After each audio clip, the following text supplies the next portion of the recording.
कल की क्लास में, इससे प्रीवियस क्लास में हमने आपको दो वेक्टर के बारे में बताया था। अगर उनका दो वेक्टर थीटा एंगल पे काम कर रहे हो तो उनका रिजल्टेंट निकालना हो तो रिजल्टेंट जो आएगा √a² + b² + 2ab cos theta आएगा। ये इससे प्रीवियस लेक्चर में आपको बता चुका हूँ। और उनकी डायरेक्शन अगर x एक्सिस पर a है और थीटा एंगल पर b है तो उनका रिजल्टेंट का जो डायरेक्शन आएगा b sin theta upon a + b cos theta आएगा। ये आपको बताया था। अगर x एक्सिस पर b है और थीटा एंगल पर a है तो उसका डायरेक्शन आएगा a sin theta upon b + a cos theta. ये आपको बताया था। ठीक, अब इस पर बेस्ड जो है हम लोग कुछ प्रॉब्लम देखते हैं। प्रॉब्लम कैसे निकालेंगे, इस पर बेस्ड कुछ प्रॉब्लम निकालना हो तो उस पर प्रॉब्लम कैसे निकालेंगे। तो देखिए कुछ प्रॉब्लम्स आपको डिस्कस करता हूँ, आप देखिए इनको करिए। और मैंने आपको ये 4 केस बताया था इस पर कि अगर थीटा जीरो हो तो रिजल्टेंट आएगा a + b और डायरेक्शन 0 डिग्री पे आएगी।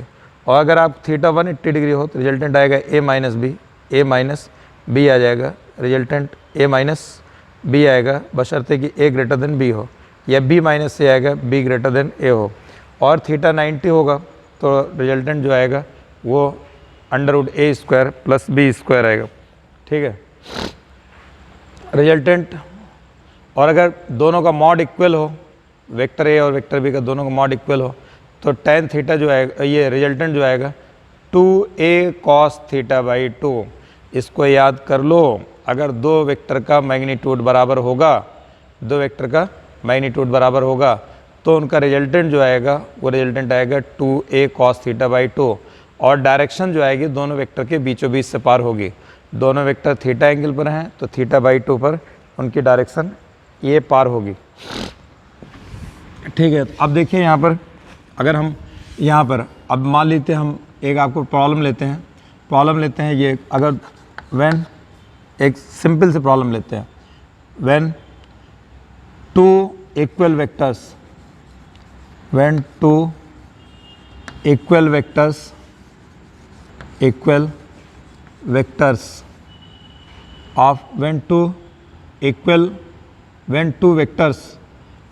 of equal magnitude, when two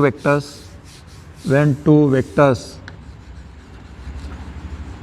of equal magnitude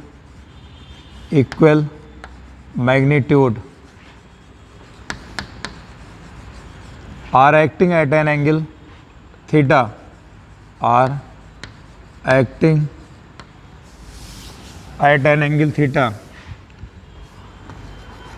at an angle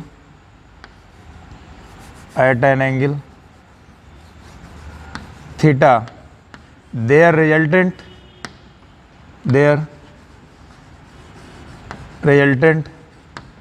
is equal to either of magnitude. Their resultant is equal to either of vector. Find angle between vectors. Find angle theta. ये कह रहा है दो vector हैं, दोनों का magnitude equal है और उनका जो रिजल्टेंट आ रहा है, रिजल्टेंट का मैग्नीट्यूड इन्हीं दोनों वेक्टर में से किसी एक के बराबर है। Either of vector, their resultant is equal to either of vector. जो दोनों वेक्टर हैं उनमें से किसी एक के बराबर है। दो वेक्टर हैं, दोनों का मैग्नीट्यूड इक्वल है। उन दोनों को ऐड करने पर जो रिजल्टेंट आ रहा है उनका जो रिजल्टेंट का मैग्नीट्यूड जो दोनों वेक्टर हैं उनमें से किसी एक के बराबर है। और दोनों बराबर हैं, दोनों में से किसी एक के मैग्नीट्यूड के बराबर है। तो कह रहा है थीटा क्या होगा। तो मैंने आपको बताया अगर दो वेक्टर हैं, vector a mod of vector b, इनके दोनों के मैग्नीट्यूड बराबर है। मान लो x है, ठीक है, दो वेक्टर थीटा एंगल पर काम कर रहे हैं, इनका मैग्नीट्यूड कितना है, x मान लेते हैं। तो रिजल्टेंट का मैग्नीट्यूड भी कह रहा है कि इन्हीं में दोनों में से किसी एक के बराबर है, x के बराबर। दोनों का x है तो रिजल्टेंट भी x हो जाएगा, रिजल्टेंट का x हो गया। कह रहा है दोनों के बीच का एंगल क्या होगा। तो r इक्वल टू कितना हो जाएगा, 2a कॉस थीटा बाई 2। यही भी बताया था आपको, चौथा केस जो बताया था इससे पहले 4 केस निकाल के दिए थे ना, चौथे केस में ही बताया था अगर 2 का मैग्नीट्यूड बराबर होगा तो उनका रिजल्टेंट इतना आएगा, r बराबर 2a कॉस थीटा। जा r की जगह x रख दो, 2 into x into cos theta by 2। ये x कैंसिल, इधर आ जाएगा 1/2, इधर हो जाएगा कॉस थीटा बाई 2 ही आ जाएगा। कॉस थीटा, कॉस के किस एंगल की वैल्यू 1/2 होगी, तो कॉस थीटा बाई 2 यानी थीटा बाई 2 ये बराबर हो जाएगा कॉस 60 के बराबर हो जाएगा। कॉस 60 की वैल्यू 1/2 होगी, यानी थीटा बाई 2 इक्वल टू कितना हो जाएगा, theta by 2 equal to 60, theta equal to हो जाएगा 120 डिग्री, थीटा इक्वल टू 120 के बराबर हो जाएगा। दोनों वेक्टर के बीच का एंगल 120 आ जाएगा। या तो आप रिजल्टेंट का फार्मूला लिखिए, r स्क्वायर बराबर X square A square plus B square plus 2ab cos theta. r की जगह एक्स स्क्वायर रखो, a की जगह एक्स स्क्वायर रखो, b की जगह एक्स स्क्वायर रखो plus 2a into B X into X square into cos theta, उससे निकालिए, उससे भी आ जाएगा। अगर आप डायरेक्ट यूज़ करना चाहें ये फार्मूला डायरेक्ट यूज़ करके इससे निकाल दीजिए, ये आ जाएगा। ठीक है, अब एक प्रॉब्लम मैंने आपको ये करा दिया, ये तो चौथा केस जो था बेस्ड, उस पर बेस्ड आपको प्रॉब्लम करा दिया।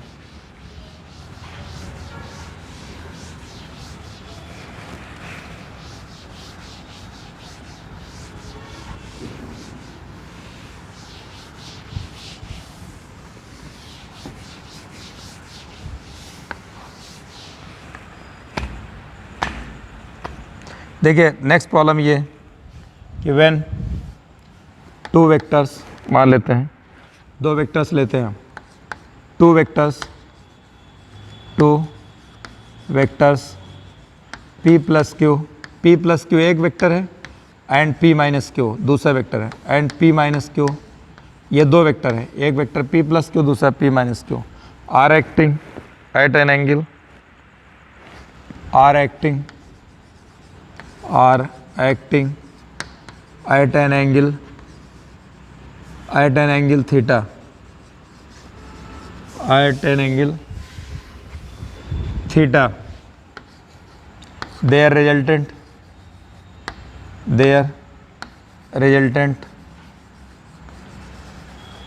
is under root 3p square plus q square। इनका रिजल्टेंट इतना आ रहा है, find angle between theta, find angle between vectors या find angle theta, find angle theta. Theta की वैल्यू अपने निकालना है। तो एक वेक्टर हमको दे रखा है कितना, वेक्टर ए बराबर दे रखा है p plus Q, vector B कितना दे रखा है p माइनस क्यू ये दे रखा है, r की वैल्यू कितना दे रखा है under root 3p square plus Q square, ये r दे रखा है, थीटा एंगल दे रखा है, r स्क्वायर बराबर हो जाएगा a स्क्वायर, अब चाहे अंडर रूट लगा के लिखिए, स्क्वायरिंग करके लिखिए इधर से, b square plus 2ab cos theta, ये इतना आ जाएगा। r की जगह कितना रखेंगे under root 3p square plus Q square, तो अंडर रूट ख़त्म हो जाएगा, इसका अंडर रूट ख़त्म हो जाएगा, a स्क्वायर आ जाएगा p प्लस क्यू का होल स्क्वायर, ये इतना आ जाएगा, प्लस p माइनस क्यू का whole square plus 2 into p plus Q और p माइनस क्यू और इंटू कॉस थीटा, ये इतना आ जाएगा। ठीक, ये हो जाएगा 3p square plus Q square, ये इक्वल हो जाएगा। अब इसकी स्क्वायरिंग करके सॉल्व करिए, p square plus Q square plus 2pq plus 2pq plus p square plus Q square minus 2pq plus 2 into p square minus Q square और into cos theta, ये इतना आ जाएगा, प्लस 2pq माइनस 2pq, ये cancel हो जाएगा। यहाँ पर p स्क्वायर 2p स्क्वायर, इधर 3p स्क्वायर है तो सिर्फ p स्क्वायर बचेगा, q स्क्वायर ये q स्क्वायर कैंसिल, ये वाला q स्क्वायर इधर जाएगा माइनस q स्क्वायर, और इधर कितना हो जाएगा 2 इंटू ये p square minus q square, ये इतना बचेगा इंटू कॉस थीटा, ये इतना आ जाएगा, और ये p स्क्वायर q स्क्वायर ये कैंसिल हो जाएगा, कॉस थीटा इक्वल टू आ जाएगा, ये 2 इधर आ जाएगा तो 1/2, तो थीटा की वैल्यू कितना आ जाएगा 60 डिग्री, ये इतना आ जाएगा 60 डिग्री। दोनों वेक्टर के बीच का एंगल कितना आ जाएगा, P प्लस क्यू और P माइनस क्यू के बीच का एंगल 60 डिग्री आ जाएगा। ठीक, दो वेक्टर के बीच का एंगल ये आ गया 60 डिग्री। अब उसके बाद जो है हम लोग देखते हैं next problem.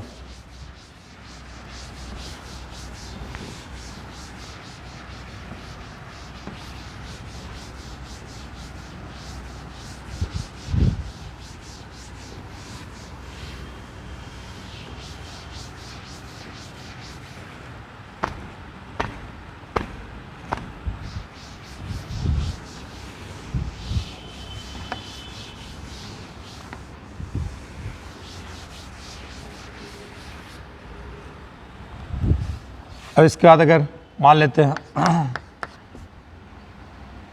Two vectors, two forces 3p and 2p, 3p and 2p are acting at a point, ठीक, are acting at a point at an angle theta, their resultant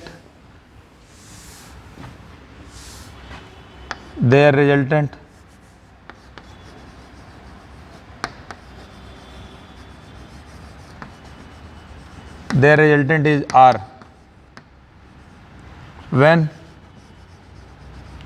first force is doubled, the resultant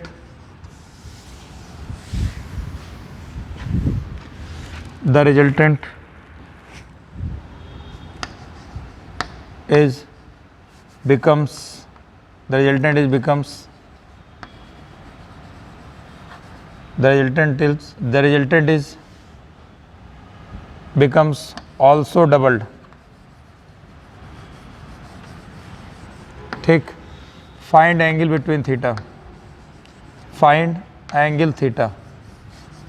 angle between vector बताना है, theta बताना। ये कह रहा है दो vector हैं,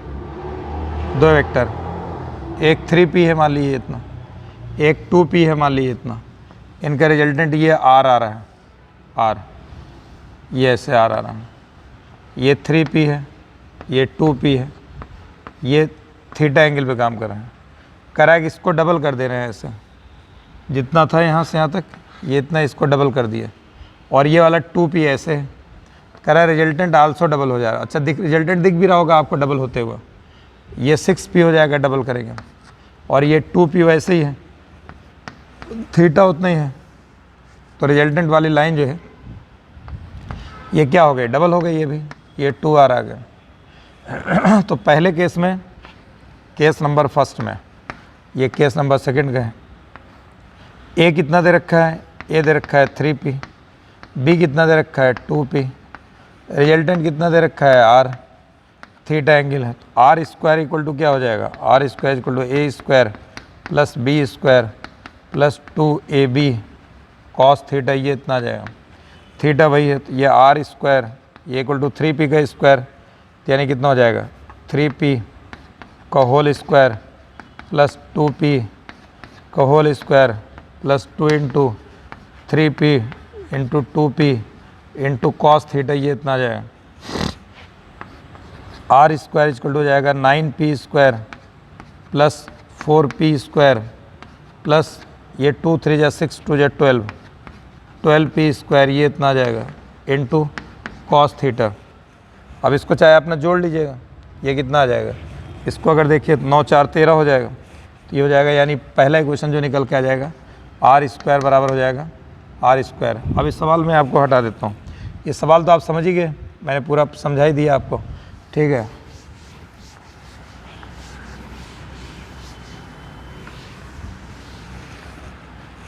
देखिए अब आर स्क्वायर इक्वल टू कितना हो जाएगा 9 और ये 4, 13p स्क्वायर प्लस यहाँ पर प्लस 12p स्क्वायर और ये इंटू कॉस थीटा, ये इतना आ जाएगा कॉस थीटा। ये पहला इक्वेशन आ गया। अब केस सेकंड में देखिए, केस सेकंड में क्या कह रहा है कि ए आपका पहला फोर्स 6p कर दिएगा डबल, दूसरा फोर्स b 2p और रिजल्टेंट कितना हो जा रहा है r डैश 2r के बराबर हो जा रहा है। तो आप क्या होगा थीटा उतना ही है, फिर आप रिजल्टेंट के फार्मूले रखिए 2r का होल स्क्वायर, ये बराबर हो जाएगा 6p का होल स्क्वायर प्लस 2p का whole square plus 2 into 6p into 2p into cos theta, ये इतना आ जाएगा 4r स्क्वायर ये equal to 36p square plus 4p square plus 6 टू जा 12 टू जा 24p square into cos theta. ये क्वेश्चन नंबर सेकंड आ गया। इसको क्या सेकंड क्या है, सेकंड अभी ये 36 और 4 कितना हो जाएगा 40p square plus 24p square cos theta, ये इतना आ जाएगा, ये 4r स्क्वायर ये इतना आ जाएगा। ये हमारा क्वेश्चन नंबर सेकंड आ गया। हमको क्या निकालना है, थीटा निकालना है। हमें r स्क्वायर ये पहले क्वेश्चन से इतना मालूम है, यहाँ r स्क्वायर के प्लेस पे ला के रख दें फ्रॉम फर्स्ट एंड सेकंड तो जाएगा 4 इंटू r स्क्वायर जाएगा कितना रखेंगे 13p square plus 12p square cos theta, ये बराबर हो जाएगा यहाँ पर r की जगह 40p square plus 24p square cos theta, ये इतना आ जाएगा। अब इनको सिंप्लीफाई कर लीजिए, ये 52 हो जाएगा p square plus 48p square cos theta, ये बराबर हो जाएगा 40p square plus 24p square cos theta, ये इतना हो जाएगा। ठीक, p स्क्वायर कैंसिल हो जाएगा, 40 की उधर ले लिए 52 माइनस 40 ये इधर हो जाएगा 24 cos theta minus 48 cos theta, ये इतना हो जाएगा माइनस 24 कॉस थीटा, ये इतना हो जाएगा, ये हो जाएगा माइनस 12 ये इतना आ जाएगा। कॉस थीटा इक्वल टू कितना हो जाएगा 12/24 जो कि आ जाएगा 1/2। कॉस के किस एंगल की वैल्यू होती है, theta equal to 60 degree. Cos के किस एंगल की वैल्यू 1/2 आती है 60 का, ये निकल के आ गया। ठीक, अब अगर इसी तरीके से मान लीजिए यहाँ पर हम आगे लेते हैं, दूसरी प्रॉब्लम लेते हैं। सिर्फ इसी बेस्ड आपको बता रहे हैं, अभी आपको जो रिजल्टेंट और इस पर बेस्ड है उसी पर हम आपको केवल प्रॉब्लम्स करा रहे हैं।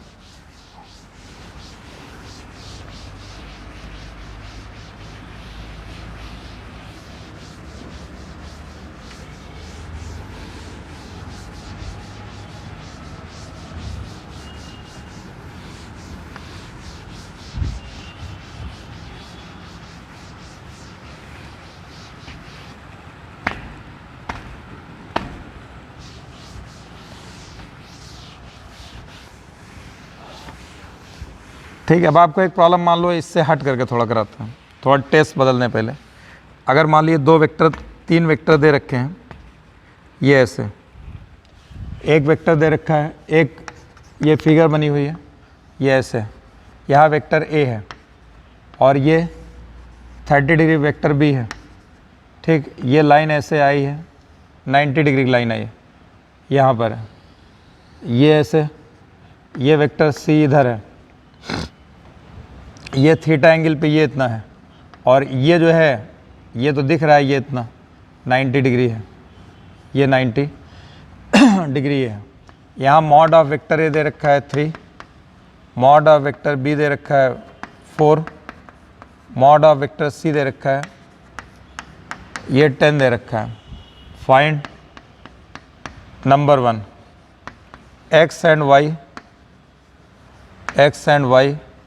component x and y components of all vectors second if vector c बराबर vector p a cap plus q b cap find numbers of p and q, ये नंबर बताना है, P और Q नंबर क्या होगा। ये वेक्टर दे रखा है, वेक्टर दिया हुआ है ये वेक्टर, वेक्टर तो ये इसमें शो कर दिया गया है, ये थीटा नहीं है, इसको मान लीजिए कि 30 डिग्री है, ये कितना है 30 डिग्री दे रखा है। वेक्टर ए इधर है, वेक्टर बी ये है, वेक्टर ये, इसका मैग्नीट्यूड कितना है 3 है, इसका मैग्नीट्यूड कितना है 4 है, इसका मैग्नीट्यूड कितना है 10 है। तो हमें हर एक का एक्स और वाई कॉम्पोनेंट बताना है तीनों वेक्टर के। पहले सवाल में क्या निकालना है, एक्स और वाई कॉम्पोनेंट निकालना है। दूसरे सवाल में क्या निकालना है हमको, दूसरे सवाल में बताना है अगर वेक्टर सी बराबर वेक्टर सी बराबर P into vector A plus Q into vector B, अगर इसके बराबर हो वेक्टर सी, तो हमको बताना है कि क्या पी और क्यू की वैल्यू क्या होगी, पी और क्यू जो नंबर है वो वैल्यू बतानी। तो इसका हम जो है फिर से बना देते हैं यहीं पर। चलिए देखें, चाहे अलग से देख लीजिए, चाहे यहाँ बना देते हैं। यहाँ पर हमको ये दे रखा है, ये वेक्टर ए, ये 3 दिया हुआ है, 3 कुछ भी हो सकता है, 3 यूनिट दे रखा है। ये हमको 4 दे रखा है, 4 यूनिट दे रखा है। ये ए है, ये बी है, और ये 90 डिग्री ये इतना है, 90 डिग्री यहाँ पर ये इतना है, और यहाँ पर ये 10 ये दे रखा है, सी दे रखा है, ये 10 दे रखा है, और इनके बीच का एंगल 90 है। तो देखिए हमने आपको ये एक्स एक्सेस है और ये वाई एक्सेस है, यहाँ भी ये एक्स है और ये वाई है अपना। तो हमको अगर ये बताना है कि इनके कंपोनेंट्स क्या होंगे, तो कंपोनेंट्स मैंने निकालने के लिए आपको बताया था उसी वेक्टर को रिजॉल्व किया जाता है जो एक्स वाई जेड पर ना हो। यहाँ पहला वेक्टर जो हमारा ये एक्स एक्सेस पे है पहला वेक्टर, तो इसका जो है ए एक्स जो आ जाएगा ये 3 आ जाएगा, इसको रिजॉल्व नहीं करेंगे। और ये एंगल 30 डिग्री दे रखा है, ये एक्स एक्सेस पर ही है, इसको रिजॉल्व नहीं किया जाएगा। तो इसका ए वाई कॉम्पोनेंट 0 हो जाएगा, वाई डायरेक्शन में जाएगा ही नहीं। अच्छा, वेक्टर बी को अगर हम रिजॉल्व करते हैं, वेक्टर बी को ये 4 है, वेक्टर बी को अगर हम रिजॉल्व करें यहाँ से, तो ये 4 यूनिट ये दे रखा है 4, और 30 डिग्री ये इतना दे रखा है। तो इधर कितना आ जाएगा 4 कॉस, जिस एक्सेस से थीटा होगा उधर कॉस जाएगा, 4 cos 30, उसके परपेंडिकुलर है यहाँ पर 4 sin 30 इधर आ जाएगा। तो इसका एक्स कंपोनेंट जो आ जाएगा बी एक्स, ये आ जाएगा 4 cos 30, 4 cos 30 कितना होता है 4 इंटू √3/2, और ये इतना आ जाएगा 2√3, ये इतना आ जाएगा। बी वाई इक्वल टू हो जाएगा 4 sin 30, 4 sin 30 1/2, ये आ जाएगा 2 यूनिट, ये इतना आ जाएगा। ये इसका तीसरा जो हमको दे रखा है, ये एंगल देखिए ये 30 है, ये एंगल 30 है, ये टोटल इतना 90 है 90 ना इतना, ये 30, ये इतना एंगल कितना आ जाएगा 60 आ जाएगा, ये इतना एंगल 60, और इनके बीच का एंगल कितना दे रखा है 90 डिग्री दे रखा है। इसके और इसके बी और सी के बीच का एंगल 90 दे रखा है, ये इतना, और ये वाई और बी के बीच का एंगल 60 निकल के आ गया। तो ये इतना एंगल कितना होगा, अब ये टोटल 90 होगा, ये 30 डिग्री एंगल आ जाएगा, कितना आ जाएगा 30 डिग्री। तो वेक्टर सी अगर देख, ये यहाँ से ये लाइन ये है, यहाँ से अगर सी देखा जाए जो 10 है, ये कितना एंगल है 30 डिग्री पे, ये इतना है यहाँ पर। इसको रिजॉल्व कर देंगे, 10 cos 30 इधर आ जाएगा, 10 cos 30 इधर, और 10 इस एक्सेस से एंगल है, तो 10 cos 30 इधर चला जाएगा, 10 sin 30 इधर आ जाएगा, 10 sin 30 इस तरफ। तो इसका सी एक्स जो निकल के आ जाएगा -10 sin 30, -10 निगेटिव एक्स एक्सेस पे है ना, तो -5 आ जाएगा। सी वाई जो आ जाएगा 10 cos 30, ये इतना आ जाएगा 10 cos 30, √3/2, 5√3, ये इतना आ गया। ठीक है, अब अगर हम इसको वेक्टर फॉर्म में लिखते हैं, वेक्टर फॉर्म में वेक्टर ए, तो इसमें आ जाएगा सिर्फ 3i कैप आएगा। वेक्टर लिखते हैं, ये बी एक्स इतना B Y, vector B cap लिखा जाएगा, तो ये हो जाएगा 4 2√3, ये आ जाएगा i cap plus 2j cap, ये इतना आ जाएगा, ये जे बी वाई इतना है। सी अगर लिखा जाएगा तो ये आ जाएगा सी एक्स -5i कैप, और ये हो जाएगा प्लस 5√3j कैप, ये इतना आ जाएगा। ये वेक्टर सी ये निकल के आएगा। अब अगला सवाल जो है नेक्स्ट प्रॉब्लम ये है, वो ये कह रहा है नेक्स्ट प्रॉब्लम,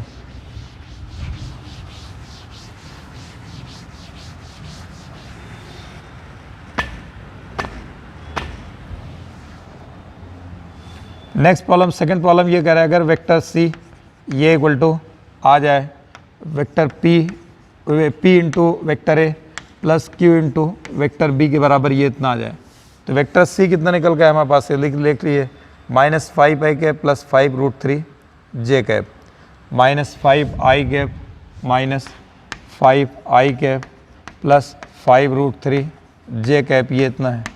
और ये p ऐसे रहेगा और यहाँ पर ये हो जाएगा 3i कैप, ये इतना दे रखा है, plus q into B X I cap B Y, ये 2√3i cap plus 2√3i cap plus 2j cap, ये आ जाएगा 2√3, ये आ जाएगा i cap plus 2j cap, ये इतना आ जाएगा यहाँ।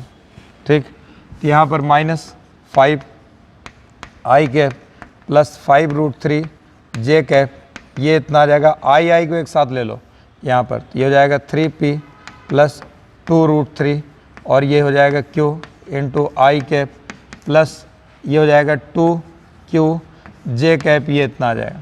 ठीक, अब ये दो वेक्टर बराबर हैं, ध्यान रखिएगा जब भी दो वेक्टर बराबर होंगे अगर दो वेक्टर इक्वल होंगे, दो वेक्टर अगर इक्वल हो जाएंगे तो उनका आई बराबर किया जाएगा और जे बराबर किया जाएगा।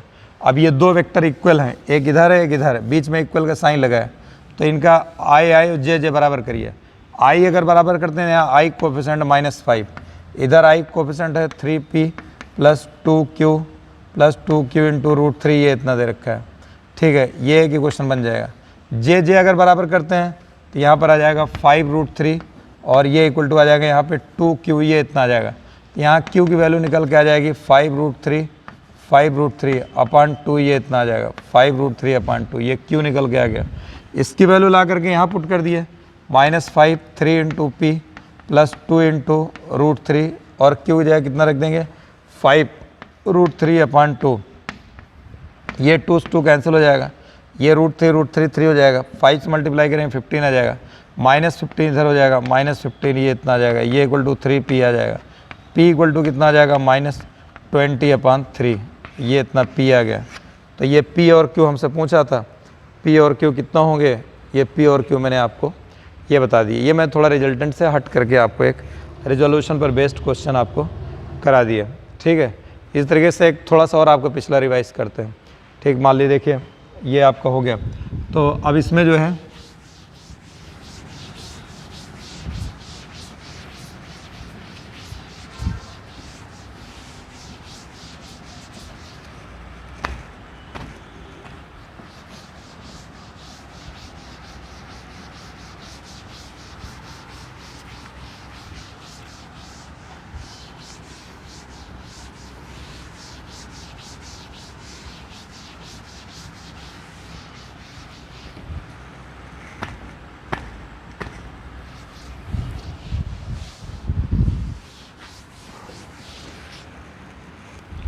देखिए, अब अगर मान लीजिए हम आपको एक जैसे एक प्रॉब्लम ये भी रिजल्टेंट से हट के दे रहे हैं, वेक्टर ए इक्वल टू दे रखा है 2i cap plus 3j cap minus 4k cap दे रखा है, अगर ये दिया हो, और वेक्टर बी इक्वल टू दे रखा है, वेक्टर बी इक्वल टू दे रखा है i cap minus j cap plus 5k cap, अगर ये ऐसे दे रखा हो, बोले जाए फाइंड यूनिट वेक्टर ऑफ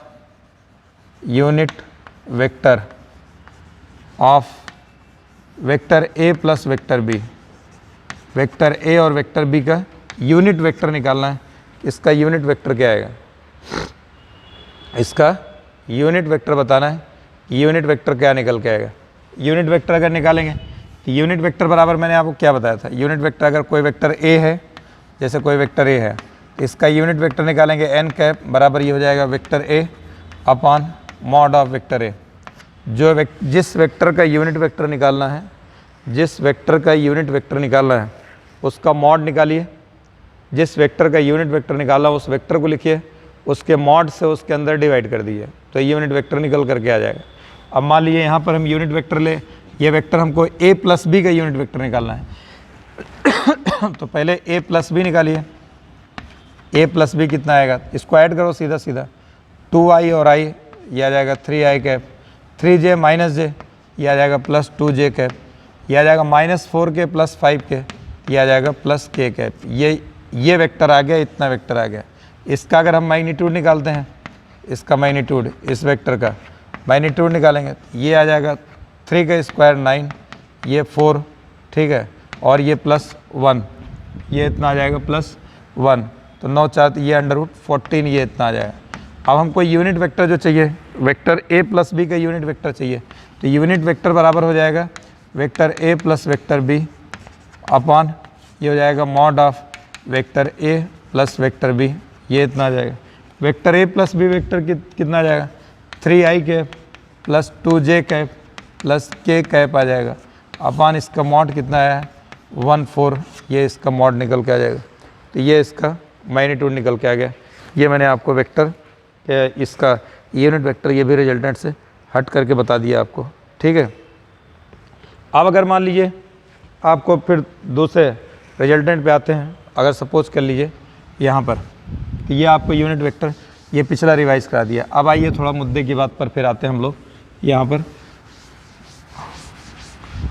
अच्छा, इसे ट्राइंगल लॉ इसे बोलते हैं। अगर 3 वेक्टर हैं, 2 वेक्टर, तीनों वेक्टर को अगर 3 वेक्टर को ट्राइंगल के साइड के अलॉन्ग रिप्रेजेंट कर दिया जाए तो वो ट्राइंगल लॉ कहलाता है। जो अभी आपको R = हमने आपको बताया पैरेललोग्राम बनाया था, √a² + b² + 2ab cos θ निकाला है, वो पैरेललोग्राम लॉ कहलाता है, क्योंकि सारी साइड्स को सारे वेक्टर को पैरेललोग्राम के साइड के अलॉन्ग हमने रिप्रेजेंट कर दिया था, ठीक है। अब यहाँ पे देखिए, अगर मान लीजिए अगर सपोज के लिए हमको रिजल्टेंट निकालना है, if when 4 forces P 2P 3P and 4P are acting along the sides of a square in cyclic order, ठीक है, इन cyclic order. Find resultant force, मतलब एक फाइंड रिजल्टेंट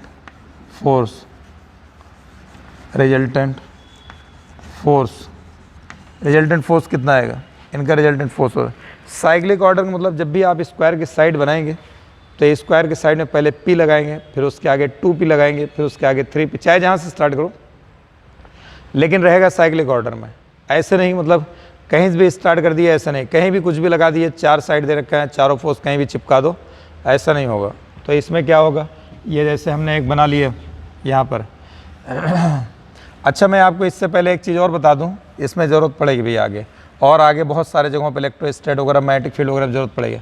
अगर कोई वेक्टर ए दे रखा है, ये भी बता रहा हूँ, ये AI कैप + BJ कैप दिया है, अगर हमसे आपसे कहा जाए इसका मैग्नीट्यूड निकालिए, तो मैग्नीट्यूड कैसे निकालेंगे, ये हो जाएगा √I के कोफिशिएंट का स्क्वायर A², J के कोफिशिएंट का स्क्वायर + B², I के कोफिशिएंट का स्क्वायर, J के कोफिशिएंट का स्क्वायर, ये इतना आ जाएगा, ठीक। अगर वेक्टर A बराबर दिया हो, AI कैप + AJ कैप दे रखा हो, अब अगर हमें इसका मैग्नीट्यूड निकालना हो तो इसका मैग्नीट्यूड कैसे निकालेंगे, वही A², यहाँ दोनों बराबर है, A², ये कितना आ जाएगा √2A² आ जाएगा, ये A बाहर आ जाएगा, कितना आ जाएगा A√2 आ जाएगा, A√2। यानी हमारा कहने का मतलब है, देखिए ये A√2 आ रहा है। हम आपको बताना क्या चाहते हैं, हम आपको ये बताना चाहते हैं, इसको बताने का हमारा मकसद ये है कि अगर कहीं भी 2 वेक्टर ऐसे, ये एक वेक्टर लिखा हो AI कैप + AJ कैप, यानी I के कोफिशिएंट J के कोफिशिएंट बराबर हो, साइन कुछ भी हो, चाहे यहाँ -AI -AJ हो, चाहे यहाँ AI -AJ हो, ठीक है, माइनस ये AI -AJ हो, चाहे यहाँ -AI + AJ हो, कुछ भी साइन हो, उससे फ़र्क नहीं पड़ता। अगर यहाँ पर I के कोफिशिएंट और J कोफिशिएंट बराबर हो, इसका मैग्नीट्यूड निकालना होगा, तो आप क्या काम करिए, दोनों में से कोई एक ले लिए वैल्यू, देखिए A आया यहाँ पे, दोनों में से चाहे ये वाला ले लो चाहे ये वाला ले, √2 और कर दिए A√2। ये बजाय इतना आप जब तक करेंगे और इसको 2A² निकालेंगे, फिर निकालेंगे, उतने देर में दोनों में से कोई एक वैल्यू √2 ले लीजिए, ये आपका आ जाएगा A√2 आ जाएगा। बहरहाल हम लोग आते हैं इस मुद्दे पे, आते हैं अपने सवाल पर।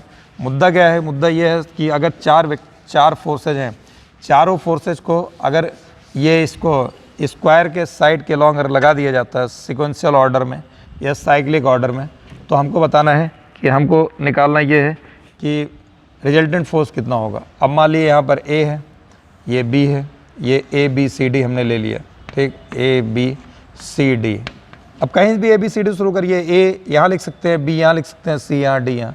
हमने ए यहाँ लिया है, ए बी, तो इस पे कह रहा है पी, फिर कह रहा है ये देखिए ए से बी, फिर बी से सी 2p, फिर कह रहा है सी से डी, ये आ जाएगा 3p, फिर कह रहा है डी से ए, ये कहलाएगा 4p, ये कहलाएगा 4p, p 2p 3p 4p, p 2p 3p 4p, पहले ए बी पी, फिर 2p, फिर 3p 4।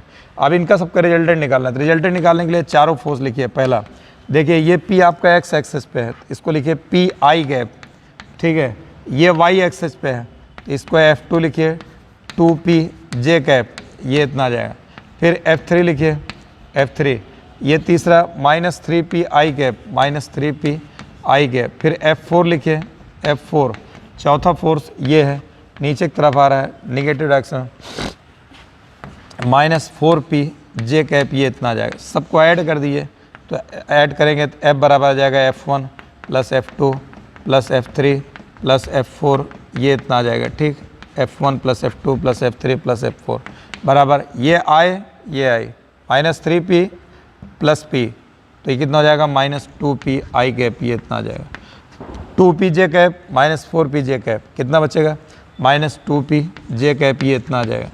अब इसका अगर हमें मैग्नीट्यूड निकालना हो तो हमने अभी आपको क्या सिखाया कि अगर जब दो ऐसा वेक्टर आ जाए, ऐसा वेक्टर जहाँ i के कोफिशेंट और j के कोफिशेंट दोनों बराबर हो जाए, i coefficient -2p, j coefficient -2p, मैंने आपको बताया दोनों में से कोई एक वैल्यू लीजिए √2, साइन नहीं लेंगे, सिर्फ वैल्यू 2p × √2, ये इतना न्यूटन या जिसमें दिया होगा फोर्स है न्यूटन में, ये इतनी वैल्यू इसके निकल के आ जाएगी। इस टाइप का अगर दिया होगा तो हम लोग इस तरीके से इसको कैलकुलेट करेंगे, ठीक है। इस तरीके से कैलकुलेट कर लिया जाएगा इसको। तो ये आज मैंने आपको ये इस पे अभी हमारा रिजल्टेंट चल रहा है, रिजल्टेंट में मैंने आज आपको कुछ, कल आपको इसका, इससे पहले वाले लेक्चर पे मैंने आपको इसकी थ्योरी बताया था, आज इस पे आपको कुछ प्रॉब्लम्स करा दिया। अब आप और इसकी प्रॉब्लम्स की प्रैक्टिस कर लीजिए, ठीक है। आज इतनी प्रॉब्लम्स आपको करा दिए, बाकी आगे जो है अब नेक्स्ट लेक्चर में और प्रॉब्लम्स की आपको प्रैक्टिस कराएंगे। प्रॉब्लम की प्रैक्टिस कराने के बाद फिर आगे और बढ़ाएंगे। अभी यही चलता रहेगा, अभी 1-2 क्लास इसे भी प्रैक्टिस कराएंगे, ठीक। बस।